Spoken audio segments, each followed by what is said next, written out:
From this point forward, the word cheese will be bleeped because Michael finds it offensive. Hello and welcome to the Fine Dining Podcast, the search for the most mediocre restaurant in America. Was that me? No.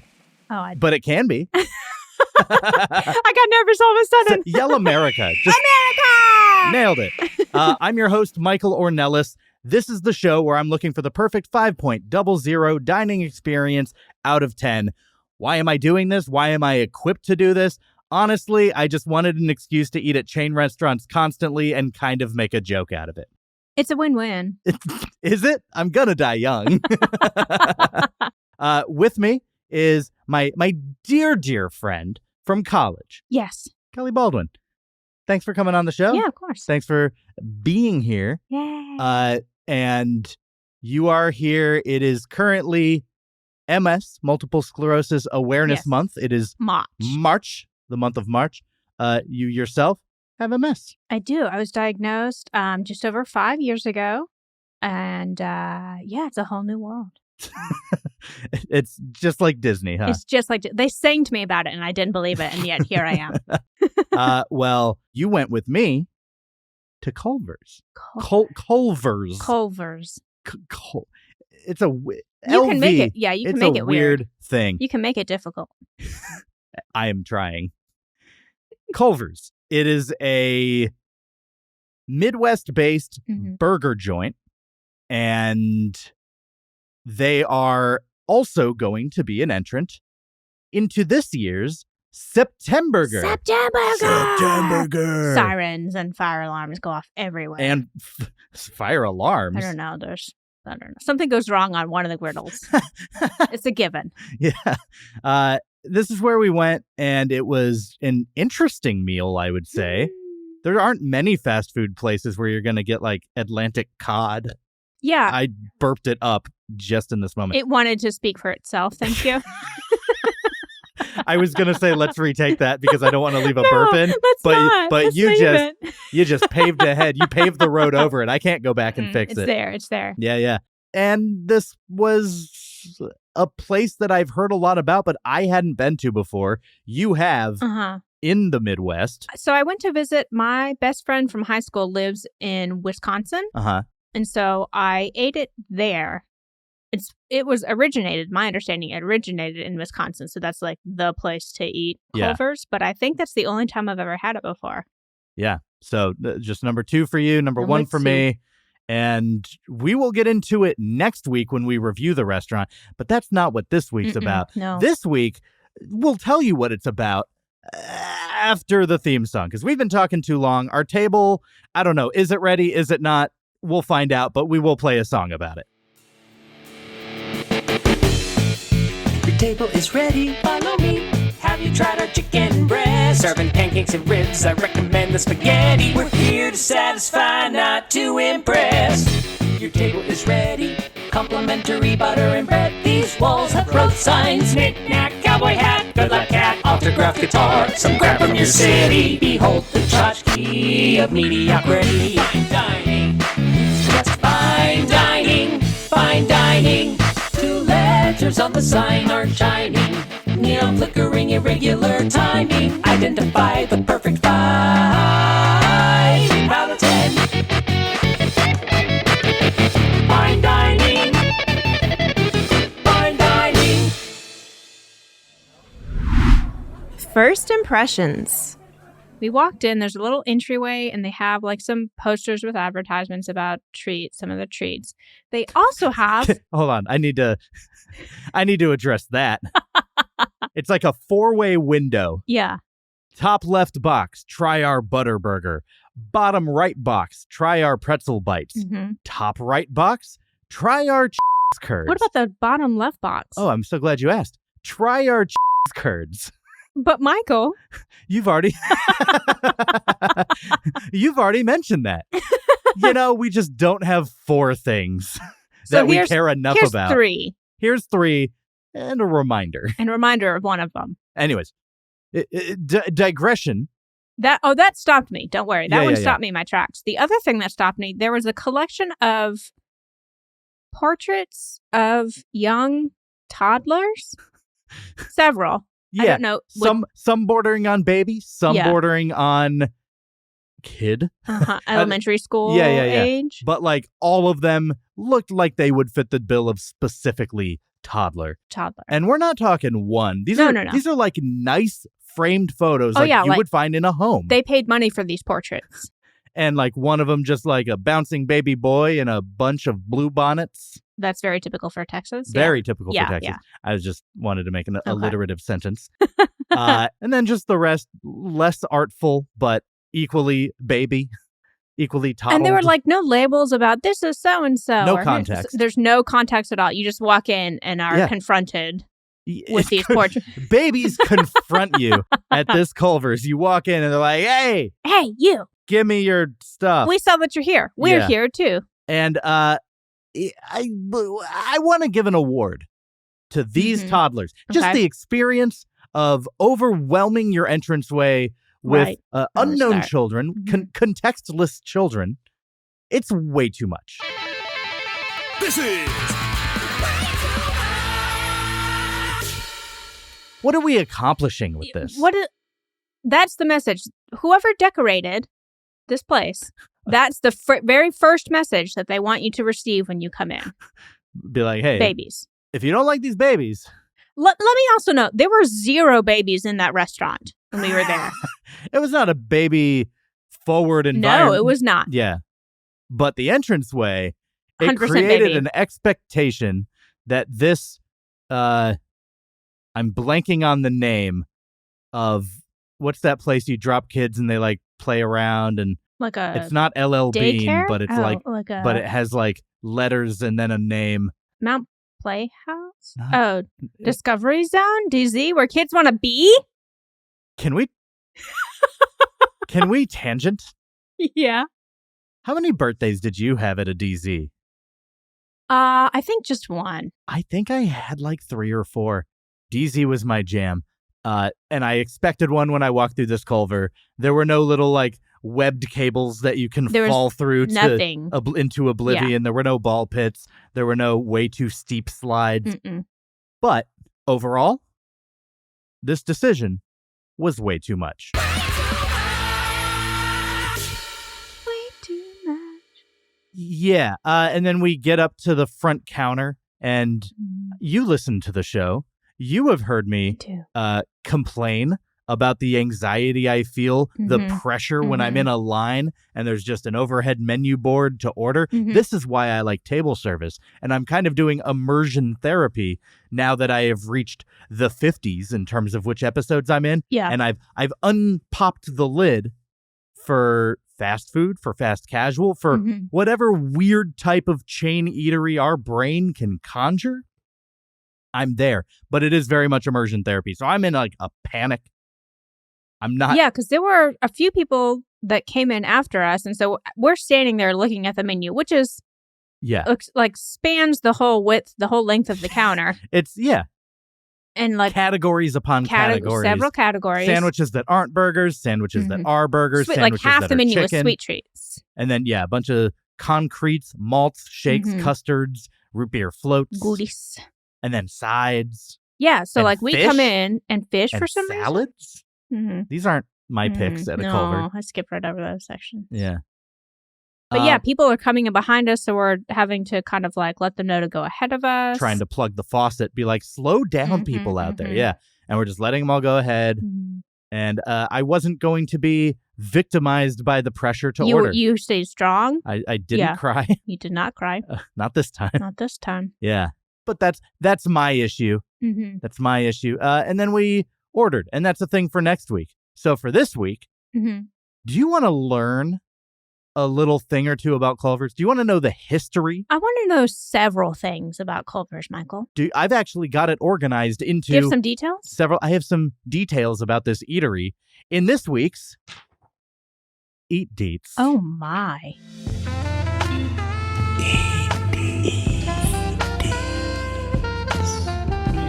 Eatery details. Founded by George and Ruth Culver in Wisconsin in 1984. That's not that long ago. Culver's is not that old of a franchise. That's just a few years older than me.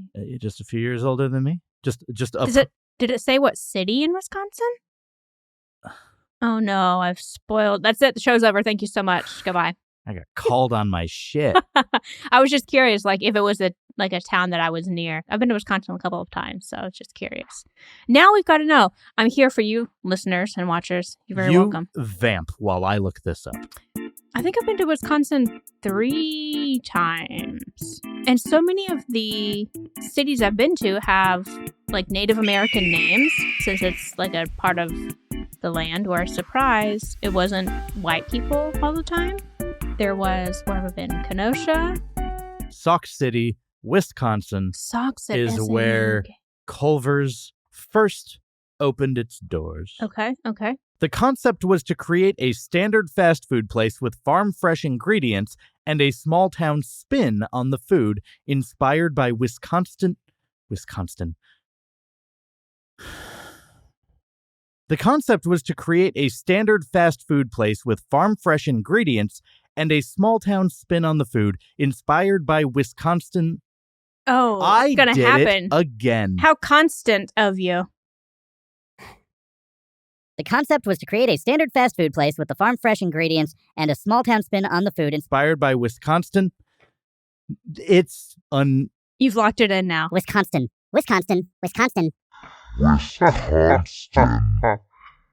The concept was to create a standard fast food place with farm-fresh ingredients and a small-town spin on the food, inspired by Wisconsin Supper Clubs. Woo! That was a victory. Supper Clubs. Supper Clubs. Is that a thing anymore? Oh, let me tell you a sub-bullet point about Supper Clubs. Okay. Supper Clubs were originally like restaurants/nightclubs that featured a cocktail hour and maybe a live performance after dinner. They were most popular around the 1940s, but over time, the term morphed to describe small-town, homey restaurants, local favorite type of places. I'm kind of torn on whether or not that kind of establishment should come back. On one hand, like, that sounds fun. On the other hand, it sounds like you're locked in for a few hours. There's not a lot of flexibility on a supper club. It's a night out. It's a night out. This is, mom, take the kids. And we're going out for the wife night. And I are going to go, yeah. We're going to go live it up at the supper club. We're going to go to the supper club. Mm-hmm. George's parents owned a supper club, so he grew up around them and strived to replicate their food and personal customer service. That was what he thought would make his place stand out from the standard fast food options. I will say, service-wise, very friendly. Very friendly, and it's really hard in 2023 because we're so far removed from its founding that no one at this Culver's that we went to has the brand ideals in mind. Right. They're employees. Right. But I would say they were very personal, and I did get a little bit, like a Chick-fil-A, the My Pleasure. Yeah. It was closer to that than just here, take your food. Here's sort the of food. deal. Now go sit down. And yeah. Get on my Eat it out face. of a trough, piggy. That's how I get my food at most of these places. Ruth was known by her friends as the Queen of Hospitality. Ooh. Which is kind of a cursed nickname. It would compel you to be considerate to your friends all the time, which just creates too many expectations. It means if you're ever rude, people are from the Queen of Hospitality. I know, they really take offense to it. You don't get to feel your emotions or act on them, at least. Well, did any woman in the 1940s? Does any woman now? Great question. Just staring down the barrel of the hard cam.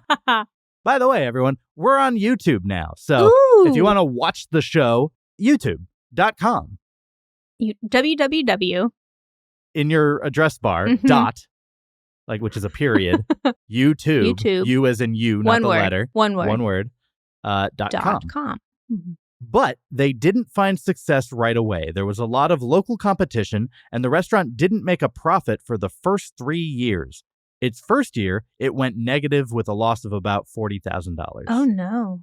You got to spend money to make money. That's true. Or you got to lose money to make money. Is that maybe, that's got to be common in restaurants, right? That you lose money for a while? They usually say like the first 18 to 24 months you're is losing money. The toughest hump to get over. Okay. Yeah, but George said, if I'd been a better businessman, I would have sold then. Oh, no. So, when he was losing money? Like in hindsight, before he wishes he had gotten out. This doesn't sound like a guy who's happy with what it became. No, and he doesn't sound like he's very tenacious. No. Like he wanted to get out. He wanted to end the misery. Yeah. Just like that. Really, George? Dude's got a lot of quit in him. Oh, that's too bad. One problem was that the frozen custard caught on slowly. George said that first-timers avoided it because they expected something like grandma's pudding. First of all, pudding is delicious. I love pudding. Why are we... The Jell-O snack packs where it's like chocolate and then vanilla and then chocolate? If more restaurants served pudding, I would order pudding for dessert. I also really like butterscotch pudding. I'm just like an AARP citizen at this age. Yeah. The Culvers fixed the problem by giving away free custard to guests. Once people tried it, they came running back for more. That's like drug dealers. I was just going to say, that's what drug dealers do, you know? Mm-hmm. It's like the first batch is free. First one's on me. Yeah. Yeah. And then you come back and you're like, oh, then you're hooked and now we've got bigger problems. I need custard. Need the custard. All the custard is made from Wisconsin dairy products, and each location gets to choose its own flavor of the day from a list of nearly 200 options. It's good that they have a list of options to pick from because I would be really scared if they just got to make up a flavor. They have like this bombastic Mozart of a general manager who's just like this and that. And it's just like, I don't think it could be really scary. I don't think that mixes. It don't. It's just a cup of fixins. Oh, that sounds great, doesn't it? No. Oh. Wait, does it? It does. It does. We have different viewpoints. What are we, two people with differing opinions? But yeah, thank God George didn't sell because nowadays, Culver's is the largest frozen...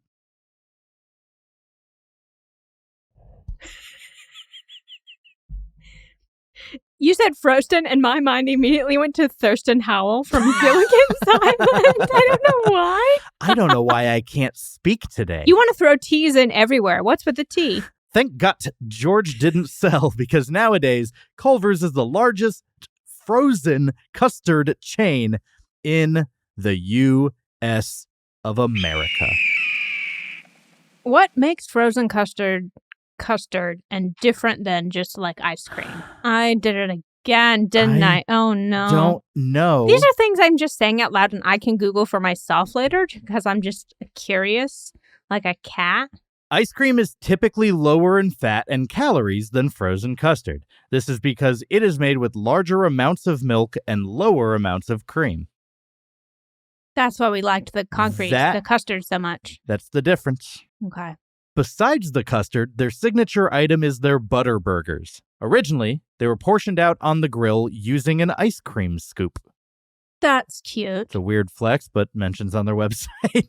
So, conjures up an image of like a half gallon of ice cream. And they're just scooping out raw meat with an ice cream scoop. No, I don't like that. Butterburgers are a longtime Wisconsin favorite dating back to 1936. Oh. But all the Butterburger means in this case is that the buns are lightly buttered. They also come with a single pickle on top of the bun. We experienced no such pickle. I'm kind of upset now because I really like pickles. Yeah, that wasn't a thing, right? That wasn't a thing at all. No. It. Yeah. Uh-uh. Since they're a Wisconsin chain, of course Culver's has cheese curds too. It even designated October 15th National Cheese Curd Day. I don't know if you're... All these national days. Also, is there not a procedure? You don't get to just say... You're just saying it? Yeah. I'm going to start... Fine, I'm going to start making days. Yeah. They sell over 18 million curds per year. Well, a lot of people... make mistakes. Like, I'm so sorry. Culver's hands out table tents and brings the food to customers. The founder claimed that they were proud to be the slowest fast food restaurant in the world because they make everything to order. They make their own root beer. I wish I had done that. hate What? root beer. I thought we were just literally finishing each other's sentence. I hate and then it. you went in a direction. Here's the thing. I was traumatized. Sidebar. Was traumatized by root beer as a child. How? My friend's mom took us to Arby's when we were kids one day. Arby, literally the abbreviation for root beer. I know. And do you know why it's called Arby's? No. RB for roast beef. Okay.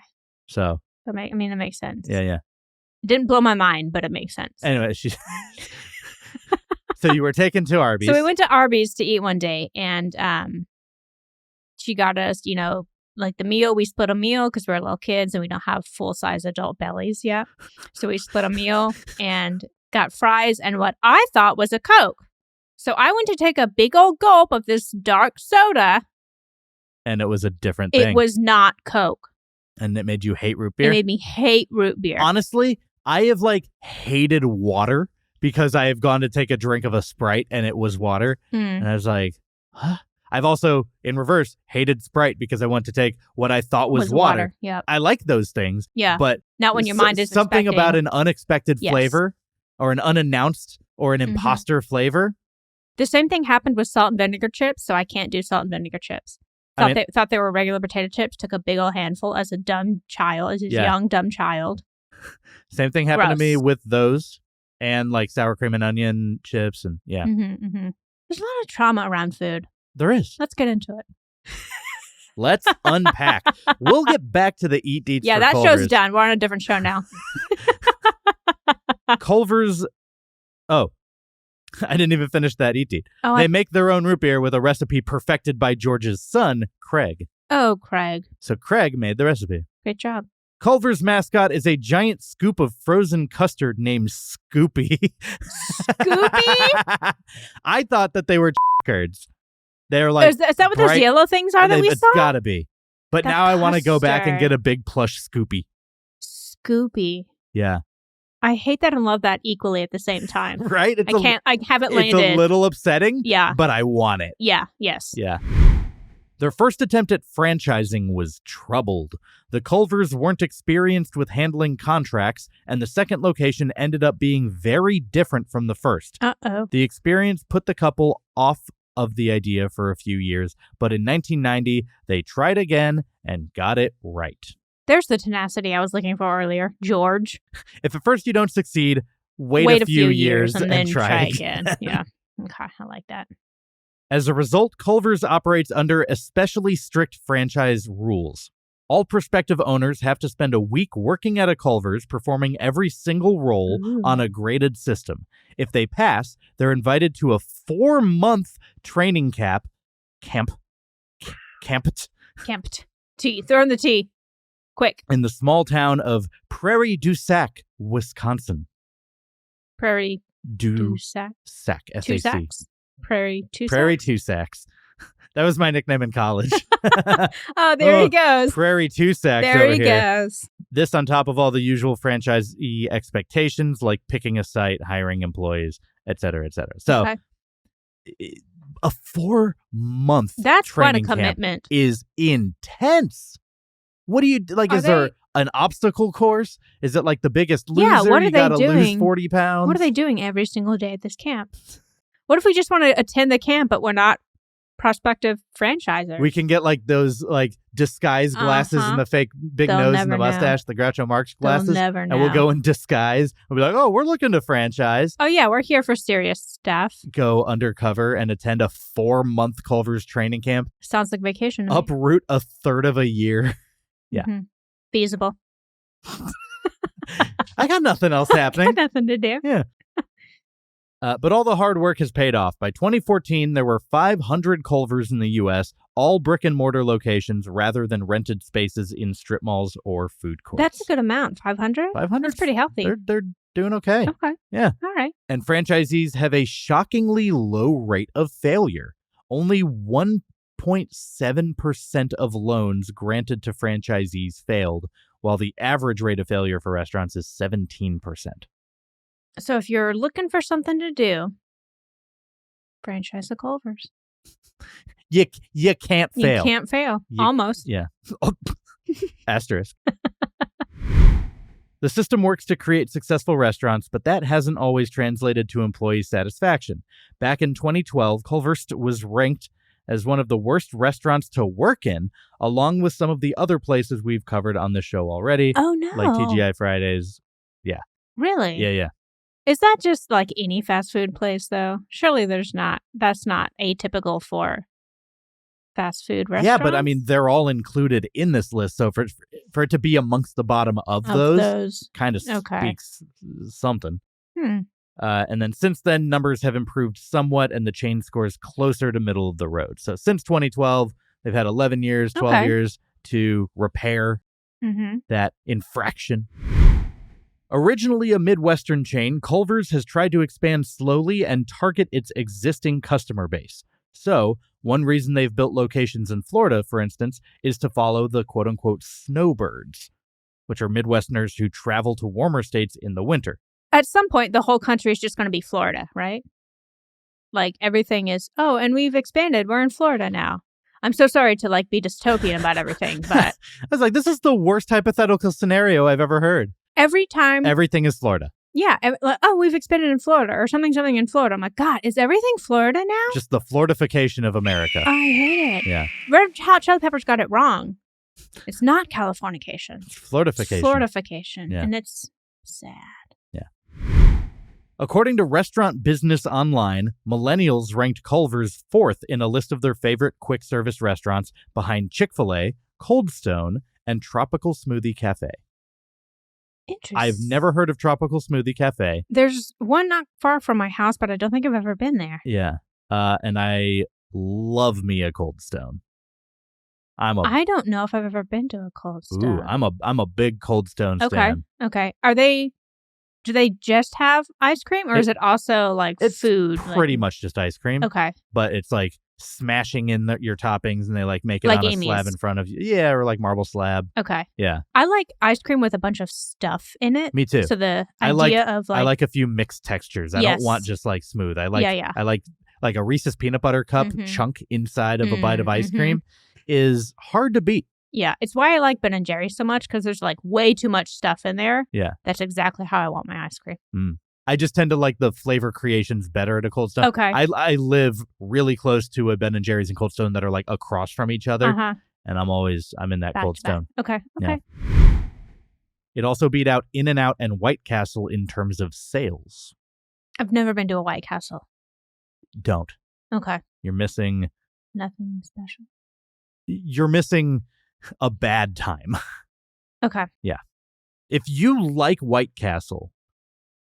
Michael's private phone number is... I don't understand you.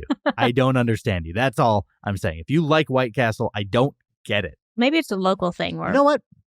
I'm going to announce White Castle as the number 8 seed for Septemburger. He's locked it in now. Someone's got to be last place. Oh, wow. So I'm going to find me a White Castle and either drive or fly there, however far I need to go to get to a White Castle. And prove how trash they are. Michael, them's fighting words. The chain is now primarily owned by Craig Culver. Oh, Craig. We heard about you. Mr. Root Beer. Extraordinary, yeah. Oh, baby root beer. Ruth passed away in 2008. 3 years later, George died at the age of 88. Oh, that's impressive. 88's a good run. Long life. It's a good run. Yeah. Good for him. In 2017, Craig sold a minority share of the company to Rourke Capital Group, a private equity firm, so the business is not completely family-owned anymore. So they're still largely owned by Culver, the Culvers. By the Culvers, yeah. But okay. The least healthy item on their menu is the Curderburger. Curderburger. The Curderburger, which is their deluxe Butterburger plus a cheese curd about the size of a burger patty on top. It comes in at 920 calories on its own, plus 1 gram of trans fat, which is about half the calories come from the cheese curd alone. I wonder how many of those they sell a year. There's a lot of people looking to punish themselves. There are in this country. The Curderburger is actually a divisive menu item with some rabid fans and major haters. It was originally announced as an April Fool's joke, but so many people called to ask about it that the chain made it for real. Yeah, the joke's on us. It's on our physicians. Yeah. The people who have to take care of us. Yeah. It sold out at many locations on launch day back in 2021 and again the following year. That's like recent history. Yeah. So this is a thing that maybe still exists. Like this year April's around the corner, so maybe it's going to happen. Okay, it would be like the fourth annual Curderburger. Curderburger. Yeah. In 2023, Culver's switched from Pepsi products to Coke, which apparently outraged some customers. It was a whole news cycle. It was a whole news cycle. Yeah. Switch from Pepsi to Coke. Usually the other way I would think would enrage more people. Don't some people get really mad when Coke? But Midwesterners love their Pepsi. Oh, is that right? Yeah. Okay. So. I was born in Chicago. My relatives big on Pepsi. Okay. I mean, they'll drink Coke too, but like Pepsi's a Pepsi is kind of like the thing, the dominant one in that. Okay, so area. It's just so different. I will make the assumption that spreads to Wisconsin, but that makes sense. Yeah. That makes sense. And as of 2023, there are 800 restaurants across 26 states with plans for a lot more. So they're still expanding. They're still going up. 800. Going up. I thought 500 was good, and now they're at 800. Have you heard of 500? Wait till you find out about 800. Yeah, see? Yeah. So Culver's on the rise. They are. Good for them. Which, in the post-COVID world, is impressive. The chain restaurants that did survive are thriving. They're turning it around, I think. Good. Yeah. So that will do it for this week's Eat Deets. I think I did that right. All right, so we've covered the history, but I want to hear what other people have to say. I don't know why, but I've started doing that as a bit. Well, I like that. Where I can't muster out sounds. You can't even, or I'm so excited can't even make that the word, I'm formulating. Can't even form the word. As we've proven this episode, I'm having a hard time talking. But before we go to our review next week, I want to hear what other people are saying. I do too. I want to head over to get a little bit of Yelp from strangers.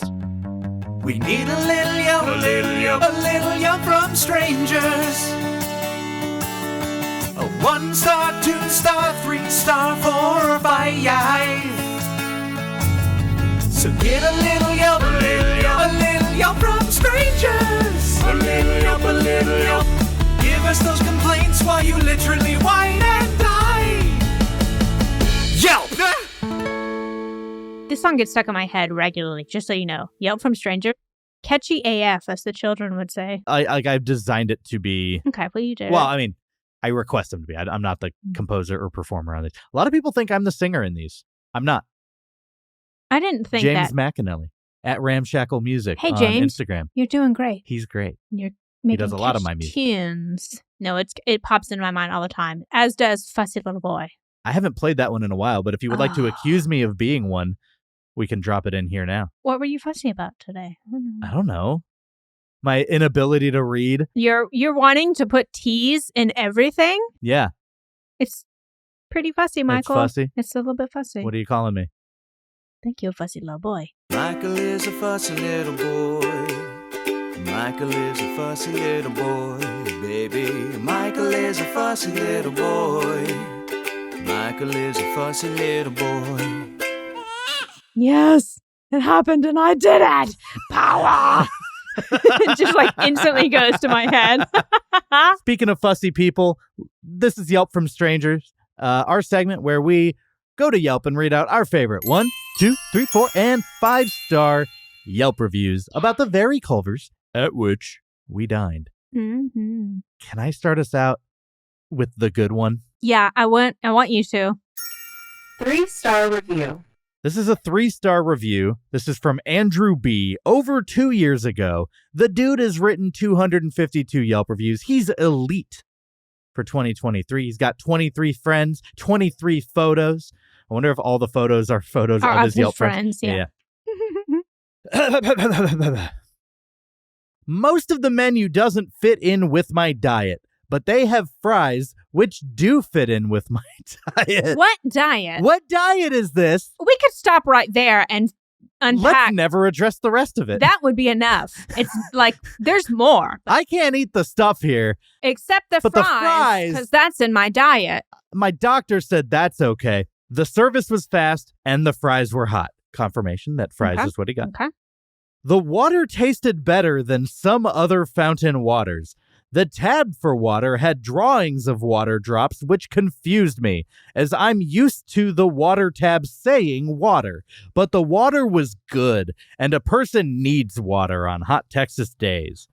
Like, so the visual representation of water was confusing. Droplets. That was confusing to him. Look, if it has a pull tab, that's the water. It's either water or tonic water or soda water, whatever. Yeah. Hot, fast fries bettered my day. I like better as a verb. I like that. He spent more real estate in that review talking about the water and his diet that accommodates fries. I want to say never, but maybe I have. I don't know. Gone to a restaurant and had feelings about their water that were so strong that I wanted to take to the internet and let others know. Hey, strangers. Thoughts. Listen to this. Do you like water? Check out this jazz. Yeah, water. Yeah. And also just the diet thing is wild to me. I'm concerned for this person's health. I've never gone up to a cashier and gone, I'll just have the fries. I'm trying to watch my figure. Fries and water. That's his diet. And he's dipping it in soggy fries. I hate that. 4-star review. This is Sean M. from 10 months ago. Great. Their ice cream / custard is like crack. Period.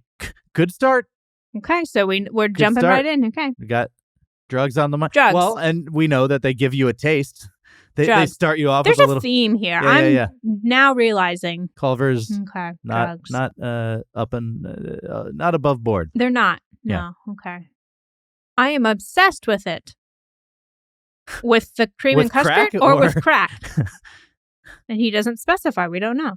I always get a hot fudge sundae and split it with my husband.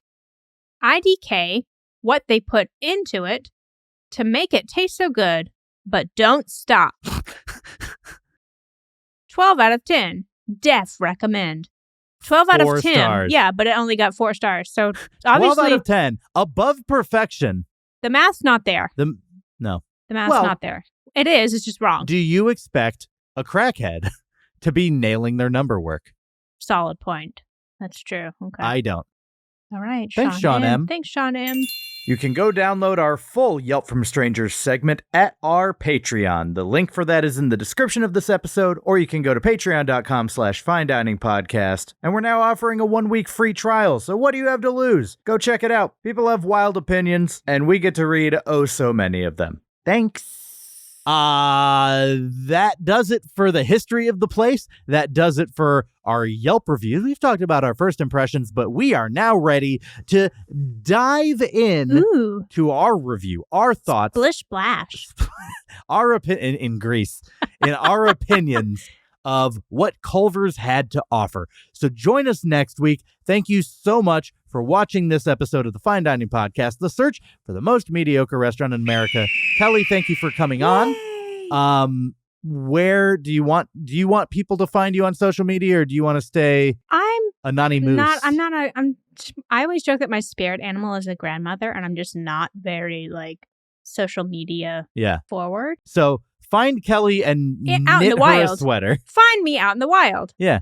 Knit me a sweater. People are going to, and you're going to be like, I'm going to be stopped. I didn't when mean I'm out it. and about. Yeah. Is there anything you want to tell people? Are there any organizations or anything about MS that you want people to go check out to learn more? I run a support group here in Austin for people living with MS. It's through the National MS Society. So it's on their website, their resources page. You can search for resources in your area. You put in your little zip code. Are there donations or any fundraising or anything like that? Let's see. How about this? Even if you don't know it off the top of your head, if there is, I can just put a link on screen. Okay. I know the MS Walk happens at the beginning of April, and there's usually people in my group that start a team. Okay. That hasn't been formatted yet. yet Yeah. But it might. And because if it does, this is being recorded in December. Right. Even though it's going to come out like a few weeks from that thing. Yeah. Mm-hmm. You're not as behind as it sounds. Okay. Yeah. Awesome. Well, I will see you next week. Yes. I'll see you next week.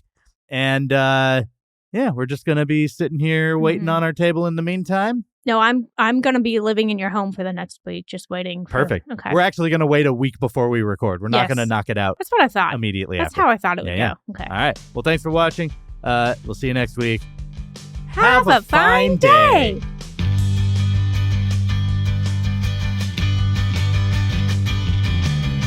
Waiting on our table, the step is done and we had some fun. Now we're waiting on our table, join us next time we're stuck in line. Waiting on our table, we're so hungry, tummy's grumbling. Waiting on our table, we gotta continue our search for mediocrity.